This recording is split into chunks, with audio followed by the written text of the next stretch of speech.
Well, if your company is currently registered to ISO 14001, the Environmental Quality Management System standard, or are considering getting registered, then hey, you're in good company. According to the International Organization for Standardization, ISO, there are about 300,000 certifications to ISO 14001 in 171 countries around the world. And you probably know that ISO 14001 2015, the latest revision to the standard, has been released, and beginning in March 2017, accredited certification bodies will cease issuing certificates to the earlier 2004 version of ISO 14001, and at September 28, ISO will end all support for the 2004 version. So you need to get on the ball if you want to or need to transition from the old revision to the new revision. And this isn't just a run-of-the-mill revision change. Just as with the new ISO 9001 2015, there are some significant changes. But those changes are actually a good thing. And you can read about some of those changes in the article Thriving with the Revised 14001 2015 standard that ran this week in Quality Digest Live. And here to discuss what the new ISO 14001 will mean for business is Burt Holm. Burt is the Director of Eastern Territory Sales for DNV GL Business Assurance. Burt, welcome to the show this morning. Thank you. Good to be here. Good. Well, there are a couple things that are mentioned in that article that I want to focus on. And first is that the new ISO 14001 standard is more closely tied to business strategy and operations. How so? Well, first and fundamentally, the ISO organization has focused their attention on harmonizing a standard. So as many of the audience may know, these have all been lined up so that they have the common elements together and organized so that those that are common among the different standards can be brought together. And that alone is going to make it easier for companies that are certified to ISO 14000 or any other standards to harmonize those, and that's going to ultimately bring separate managers together and do more to bring agreement within an organization, because these are usually separate organizations, the environmental group, the safety group, and the quality group, and this is going to help to do that. Secondly, in clause 5.1, that addresses top management commitment, so the leadership of the company, and we're going to be looking much more closely at senior leaders within the company. The new requirements make it clear that the senior management must take a leading role. And while that's important, what's more challenging is how that's going to be addressed and how auditors are going to review that when they're looking at the management system. So of course, we all know there's a difference between leadership and management. Management, of course, being organizing and directing the activities of people and defining technology for consistent use. So that would be planning, budgeting, organizational structure, staffing, that sort of thing.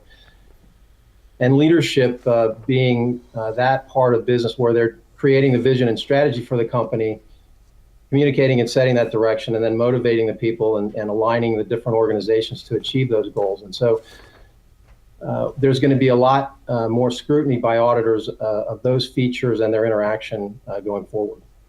So Burt, the article that we ran earlier this week also says that the new standard, the new version of the standard, is going to be more closely linked to environmental outcomes and performance. Can you explain what that means? Sure. So the standard describes the intended outcome of an environmental management system. And it's got to be consistent with the organization's environmental policies. And so it has to include certain basic things: enhancement of the environmental system, fulfillment of compliance obligations, and then achievement of the environmental objectives. So you have the environmental objectives as defined by the company according to its needs and according to how it works. And obviously that they are meeting the compliance obligations, and those are statutory. So your legal, federal, local regulations, all of that sort of stuff. But the enhancement part of this is where you're taking a little bit broader view of what your environmental program is going to do for you. So you're looking more not just at what your outputs are and how they may affect the environment, but you can also look more closely at your inputs how to improve those. By what a lot of companies now are doing is they're focusing on suppliers as a means of reducing their environmental footprint in many ways. So the amount of packaging that's done, packaging that's reusable, things like that. So there's a much broader view that you can take in your environmental system this way. And does this mean, or what will one of the ramifications of all this mean that it's going to be more closely tied into a company's compliance efforts to environmental regulations? I mean, do these kind of go hand in hand? Oh, absolutely. Sure. So your environmental regulations, I mean, that's the obvious thing that you want to comply with, is whatever the legal requirements are for you as an organization. But there's so much more environmentally that we can do, whether it's a service company or a manufacturer, in order to take advantage of what compliance is really looking for. And this is one of these big discussions that's going on right now. So we want to be compliant with related laws, and we use a lot of subject matter experts to accommodate that.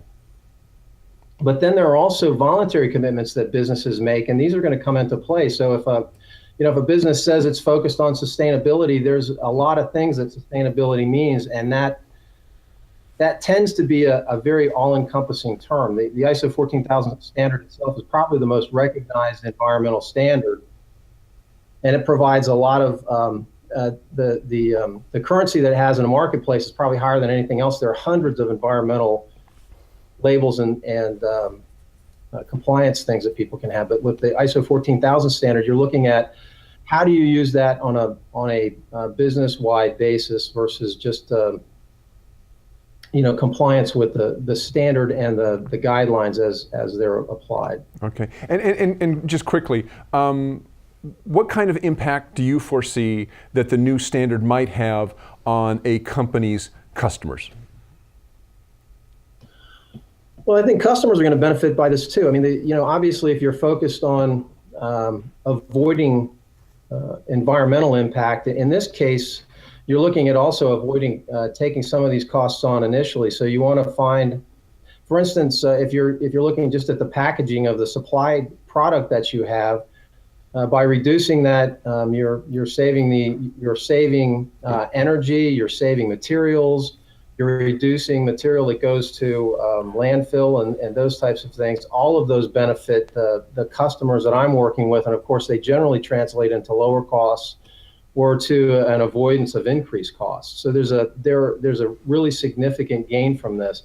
The enhancement part of this focuses companies on the product life cycle, and that's where you're looking at not just what comes out of or what is a result of what you do, but what goes into it and how you can control all of those things from an environmental perspective. Okay. Well, Burt Holm from DNVGL, thanks for joining us this morning. Burt is going to be with us next Tuesday, right? Mm-hmm. For a webinar, ISO 14001 2015 Transition Experience. That's this coming Tuesday, January 24th at 1 p.m. Eastern, 10 a.m. Pacific. That's a different time from usual, so pay attention to that. 1 p.m. Eastern, 10 a.m. Pacific, about an hour earlier than we normally do our webinars. So if you're interested in going to that, be sure to look out for that email. We've been sending them around. It's going to be Burt Holm and Mickey Jawa, who is the chairman and CEO of Satistar. They're going to be the presenters. So click on the article or keep an eye on your email inbox for information about that webinar, and be sure to sign up for it. Burt, thanks for joining us this morning. Thank you. Have a great weekend. Hey, you too. Thanks, Burt. We'll see you on Tuesday. Should be a good article. Should be a good webinar. Yep. For all those all you out there that are interested in ISO 14001, as you can tell from there, Burt's got a really wealth of experience in this, and we'll give you a good perspective on it. So make sure you register for that one quickly. All right.